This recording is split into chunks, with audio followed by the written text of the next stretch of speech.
with my gas station fountain drink in hand. We're ready to kick off another week. Yeah. It's a classic Guitar Rock Daily Update. I'm your friend, Jeremy, and glad to have you here. Glad to start out a new week.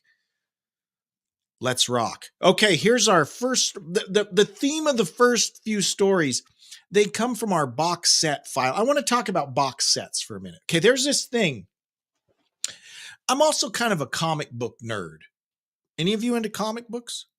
There are similar things that happen. Okay, back in the day, it was organic, right? We back in the 70s, we bought comic books. The only place you could get comic books was at the store, right? There weren't comic book stores. You actually bought them at the store. Like there would be a rack as you walked into 7-Eleven or your local convenience store that had comic books on it. Or you go to Kmart and in the magazine and book section, there would be comic books. And every kid I knew, we bought comic books. Didn't think anything of them. We read them. We threw them under our bed. They got all stepped on and wrinkled. The dog chewed on them. You know, it didn't matter.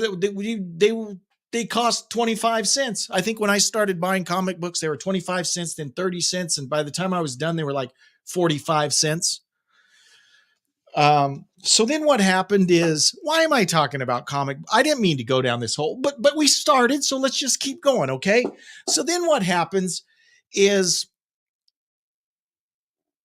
it's like baseball cards. You could throw baseball cards in here too. Remember, we would clip baseball cards in our bicycle spokes to make the noise in the. Well, we didn't know they were going to be worth anything any day. Someday we didn't know they'd be worth anything, so we didn't think anything of it. And then finally, like in the 90s and 2000s, people start, realizing that comic books are collectible. It's an investment. And the comic books are ruined now, because what they do then is the companies try and make something collectible. And how do they do that? Well, they'll make variant covers, right? Instead of just releasing a cover. Hang on.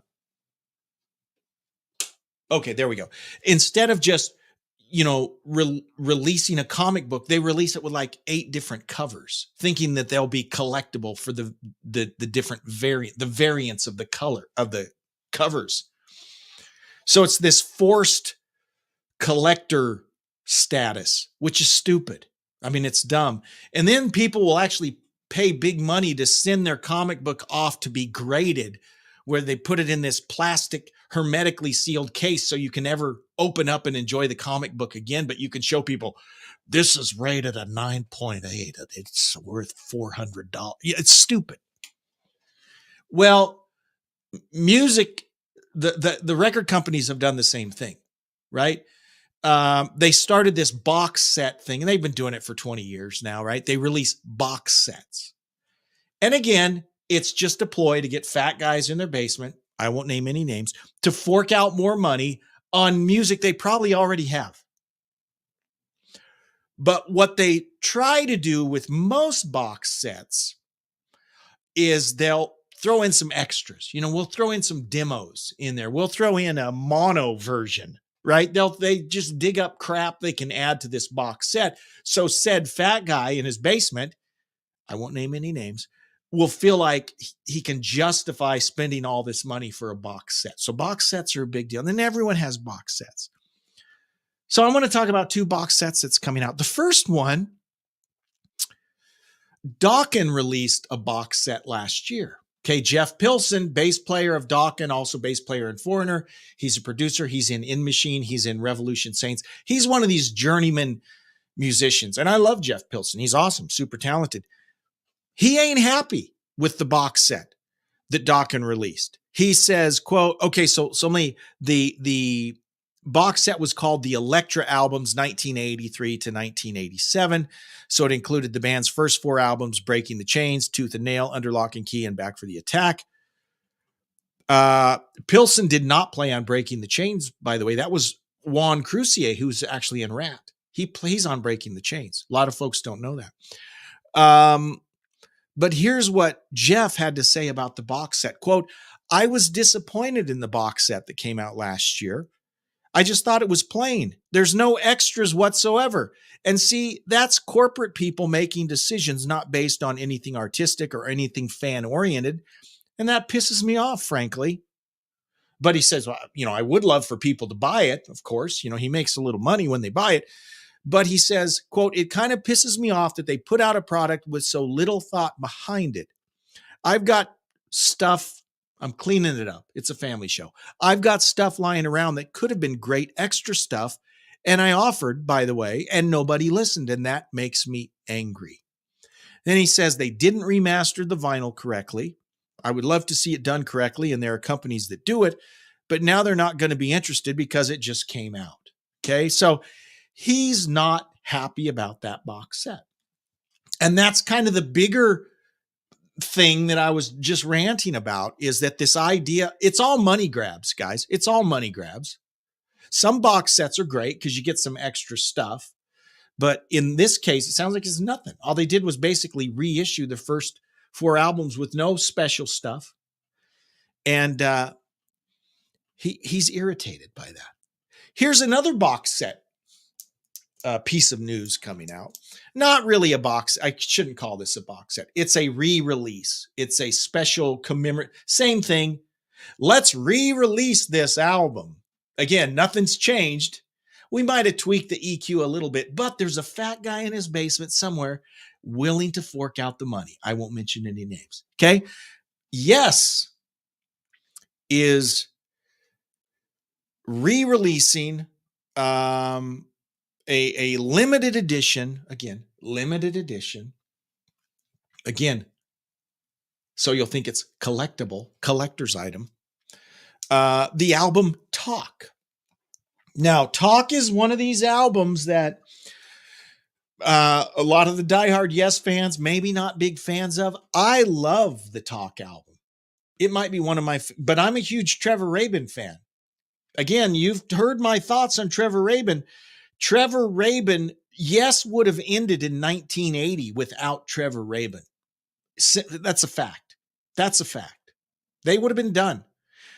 Without the 90125 album, Yes would have been done. And that is a Trevor Rabin album. And then, oh, by the way, at the last minute, let's bring John Anderson in and call it Yes. I mean, that album was pretty much done and in the can. And then they just add John Anderson to it. So this Talk album is getting the reissue treatment. Plus, there'll be 8 bonus studio tracks. See, at least they're adding some special goodies to this. 8 bonus studio tracks and a previously unreleased live concert. Now, what's unique about Talk is actually the only album, or I should say the first album, where John Anderson and Trevor Rabin actually collaborated on songwriting.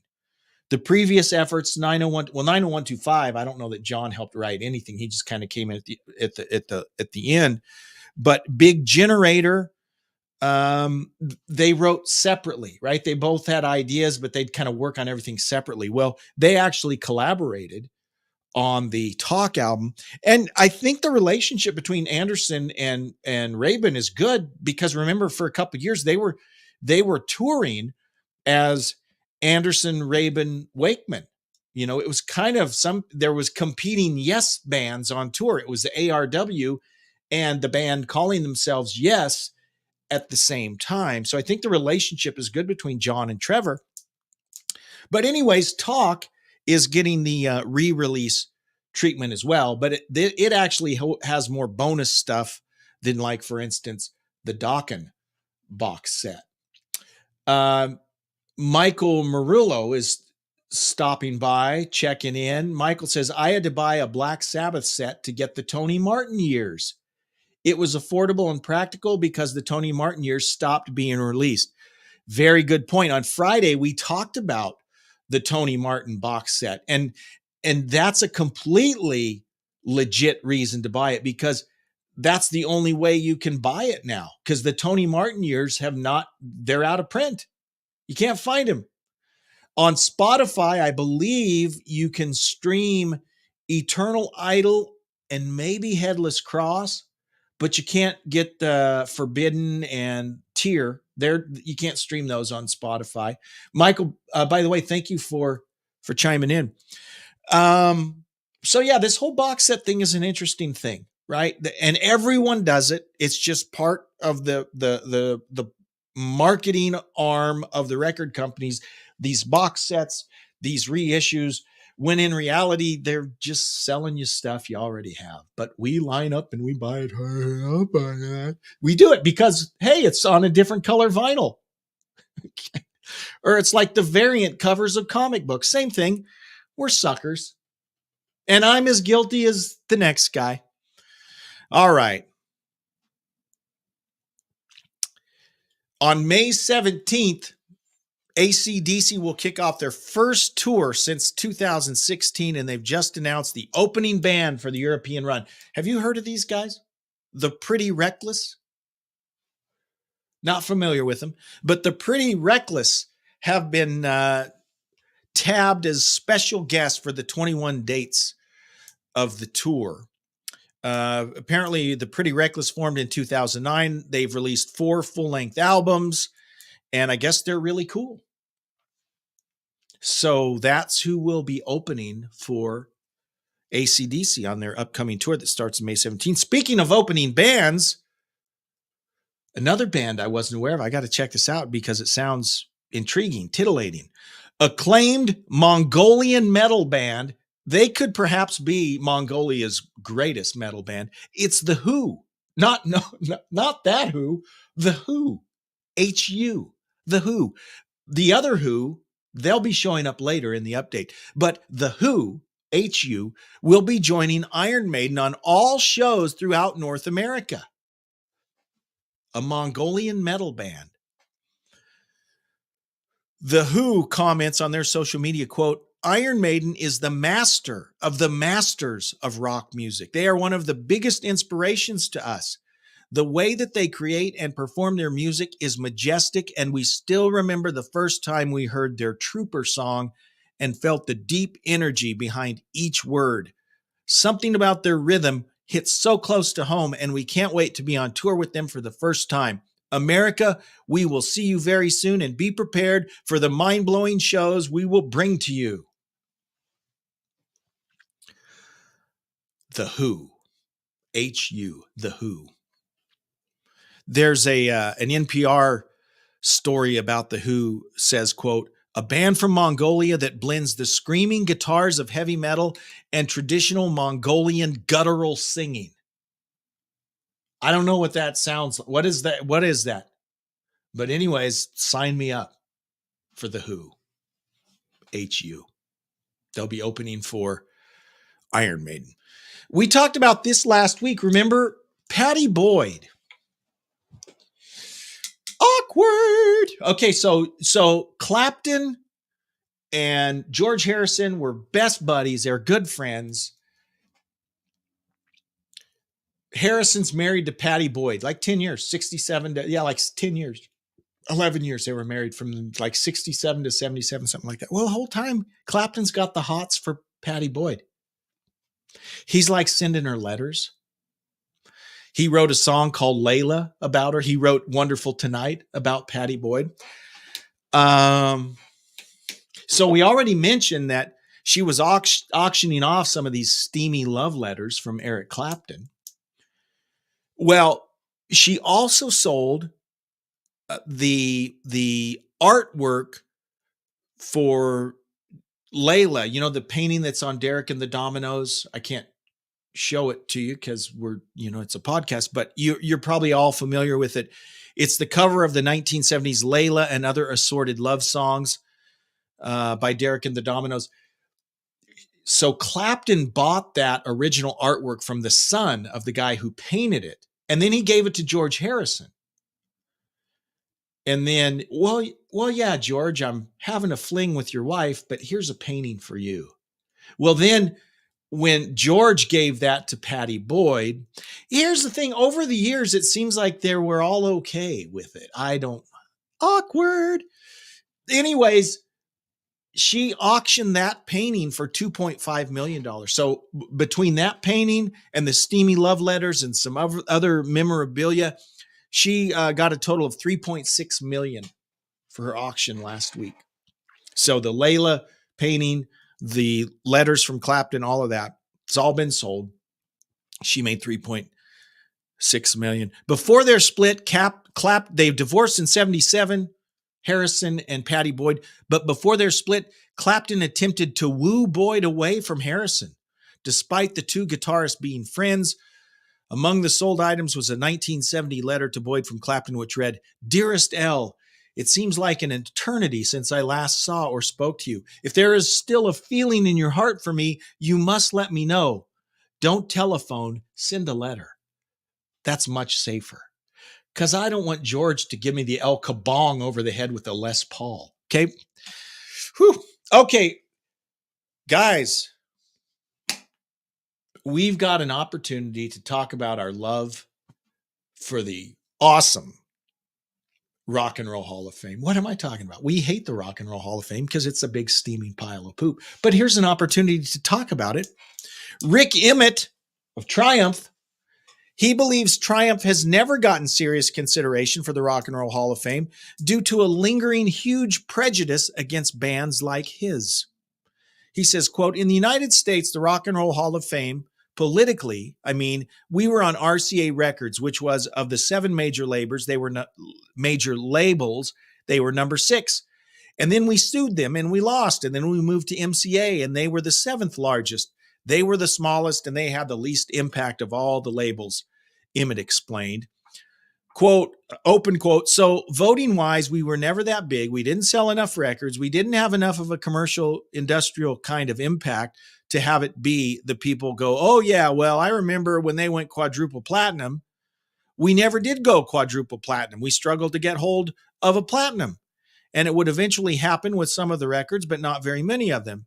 And then you're in a world where there's Journey. Well, they went like 7 times platinum, 10 times platinum. Oh, there's Foreigner. There's some noise this year about Foreigner. There's probably nothing in their catalog that was under 5 or 6 times platinum. They deserve to be in there. They really do. Okay, all of these are valid points, right? But I think Rick is missing the point. Well, let me finish the quote. "There was a huge prejudice that Rolling Stone and Hall of Fame co-founder Jan Winter," now here's the thing, no surprise that both Rolling Stone and the Rock and Roll Hall of Fame are complete jokes. Jan Winter was kind of in charge of both, and he's apparently a jerk nozzle. It bled throughout the entire board of that thing, which was, no, we're only going to recognize the truly great. And the thing that defines truly great is what I say is truly great, right? And Jan Winter thought Foreigner, Rush, Styx, Triumph, he thought all that stuff was crap. And he would hire writers to write stuff in Rolling Stone that would say, yeah, these bands are crap. They're terrible. They're crap. And so that became part of the standard thing of, yeah, well, no, we're not going to put them in the Hall of Fame because they're, my word, crap. There you go. Well, that part is spot on.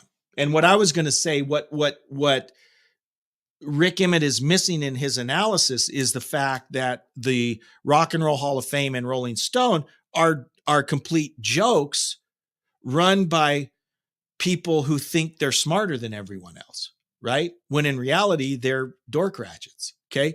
So he brings up some valid points that Triumph, they didn't sell near as much as Journey. Journey got in a few years ago. They didn't sell near as much as Foreigner, which we think Foreigner will finally get in this year. But the bottom line is Jan Winter had a prejudice against hard rock bands. Okay. He didn't like them.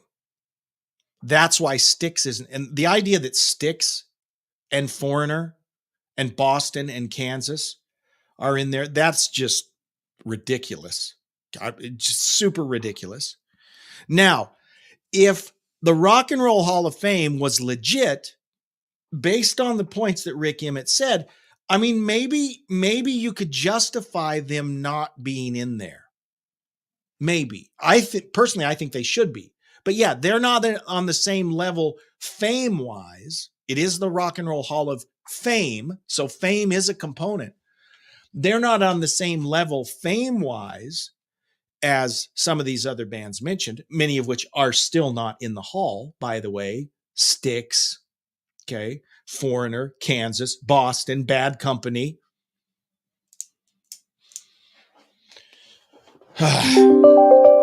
That's the problem, Rick. It's the problem is you've got an organization that's a joke, right? That shouldn't call itself. They'd solve a multiple of problems if they just wouldn't call themselves the Rock and Roll Hall of Fame. I mean, that would, if you're going to call yourself the Rock and Roll Hall of Fame, you should have some rock and roll bands in there. I mean, they have some, but they've left out a lot and they've added a lot of crap bands. Okay, we talked about The Who earlier. Now let's talk about The Who. The WHO, The Who. Pete Townsend has commented on the Who's future, suggesting the legendary act may get back on the road for an extensive farewell tour. And here's the thing. It's either very refreshing or very annoying that Pete basically says, yeah, we do it for the money. It feels to me, quote, it feels to me like there's one thing The Who can do, the rocker explained to the New York Times, and that's a final tour where we play every territory in the world and then crawl off to die. And the only reason they do it is for the money. He says, quote, I don't get much of a buzz from performing with The Who. If I'm really honest, I've been touring for the money. My idea of an ordinary lifestyle is pretty elevated, meaning he just assumes stay home. Okay. Just don't look at kiddie porn again, Pete. Just stay away from that stuff. Okay. But he's like, yeah, we'll do another tour for the money. All right. I got an email. Dear CGR, I'm a follower of your podcast and enjoy listening. I am a huge concert goer. I usually attend at least one concert a month. I believe we are around the same age. I am 58. I am just curious to hear what some of your favorite live shows have been.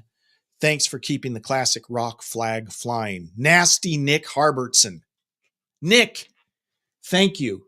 Thank you for coming in or for sending me the email. By the way, any of you can email me, classicguitarrock@mail.com. I am 56, so you got a couple years on me. I've seen some great concerts. One of my favorites was I saw Rush on 3 consecutive tours. Signals, Grace Under Pressure, Power Windows. I really liked when I saw them on Signals. I saw Van Halen on Diver Down and on Unlawful Carnal Knowledge. Those were both great shows. Probably Diver Down I enjoyed more because that was the first time I'd seen Van Halen. I saw Ozzy's Diary of a Madman. That was a great show. So I've seen several really good shows. One that jumps out to me, and I won't say this is my favorite show of all time, but it was a show that I didn't really have any expectations. I went because my brother bought me a ticket. And me and my friend, my brother's name is Jeff. My friend's name was Jeff. So me and the two Jeffs in Norman, Oklahoma, went and saw Billy Squier. And I liked Billy Squier. That was the Emotions in Motion. So I was familiar with, all the songs from The Stroke, and then they were playing Emotions in Motion on the radio at that time. So and I liked the videos on him. So I wasn't a rabid Billy Squier fan. So I had no expectations. And we went and we saw them. The opening band was Saga. They were great. But I got to say, Billy Squier was one of the best concerts I've seen. And I wasn't expecting it. I had no expectation. And so I was very pleasantly surprised when I saw Billy Squier. That would have been like 83, 84, maybe 83 or 84. It was just a rocking show. It was a great show. Band was awesome. It was just a really good show. That's been one of my favorites, but I was lucky enough to see pretty much everyone you could see there were some exceptions. I've never seen AC/DC live. I've seen pretty much everyone else live, and yeah, there were great shows back then. I saw Ozzy on Bark at the Moon also, but that Billy Squier show jumps out at me because it was again, me and my friend Jeff and even my brother Jeff. We liked Billy Squier. I don't think it wasn't super excited. Like at the time I was really big into Ozzy and Rush. I would have been really excited. And this was like, yeah, this will be cool. We'll go see. But coming away from that, we were all impressed. We're like, that show was way better than what we thought it would be. So it was a great show. Nick, thank you so much for listening to the podcast. And thank you so much for your email. Please email me, classicguitarrock@mail.com. And Michael says, Michael, you're probably right. I hope you're wrong. But he says Billie Eilish will be in before Triumph. And he's probably right. Billie Eilish will probably go in next year. Well, I don't know what do you got to wait 15 years? She'll definitely go in before Triumph. I think you're right. And that's sad. Sad. Guys, thank you so much for tuning in for the daily update. And I will soon have a big announcement for you. I think I'm working on some things in the background. The machinations are happening. I think I'll have a big announcement to make here in the next, week or so. So stay tuned. Thanks so much for tuning in. Appreciate you. We'll do it all again tomorrow. Live long and prosper. Bye-bye.